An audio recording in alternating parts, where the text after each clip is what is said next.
Hello বন্ধুরা, আসসালামু আলাইকুম। তোমরা কে কেমন আছো? আশা করি তোমরা খুব ভালো আছো। আমিও খুব ভালো আছি। বন্ধুরা, এটাই হচ্ছে আমার লাইফস্টাইল। আমি কখনো প্রধানমন্ত্রীর সঙ্গে কাজ করতে পারি, আমি কখনো গোয়াল ঘরেও কাজ করতে পারি।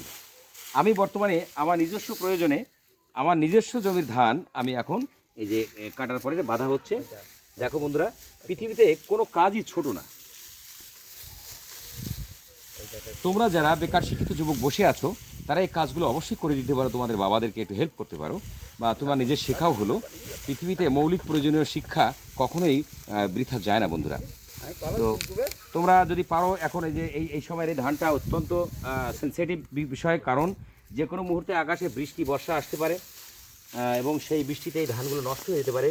বিশেষ করে গোখাদ্য যে বিচালি, এই বিচালিটা কিন্তু নষ্ট হয়ে যেতে পারে, এতে পানি পড়লেই পচে যাবে, কারণ অতিরিক্ত সার দিয়ে এই ধানটা তৈরি করা হয় বন্ধুরা। তো তোমাদের কেমন লাগছে আমার এই ভিডিওটা? যদি ভালো লাগে তাহলে তোমরা অবশ্যই লাইক শেয়ার কমেন্ট করবে, এবং সবচেয়ে খুশি হব তোমরা যদি তোমাদের নিজস্ব কর্মগুলো এইভাবে যদি তোমরা নিজেরাই সমাধান করতে পারো, সেটাই সবচেয়ে বেশি আমার সার্থকতা আসবে আমার এই ভিডিওতে।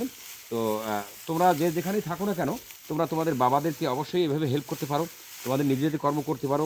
তোমরা 2-5 বিঘা জমি যদি নিজের বাবার থাকে অথবা না থাকে, তোমরা লিজিং পদ্ধতিতে জমি নিয়ে এই চাষগুলো অবশ্যই ফলো করতে পারো, কারণ ভাত আমাদের প্রধান খাবার। তো এই ধান এবং ভাত, এই দুটো জিনিস কিন্তু এখান থেকেই আমাদের উৎপাদন করতে হবে। আর এটার সঙ্গে কোনো কম্প্রোমাইজই চলবে না, কারণ এটা ছাড়া তুমি আমি কেউ বাঁচবো না বন্ধুরা।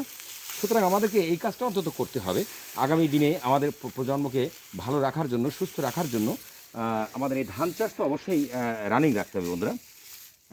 তো তোমরা যদি মনে করো যে এই পদ্ধতিটি তোমাদের ভালো লাগছে, তাহলে তোমরা অবশ্যই এটা ফলো করতে পারো, তোমাদের অনেক সাশ্রয় হবে।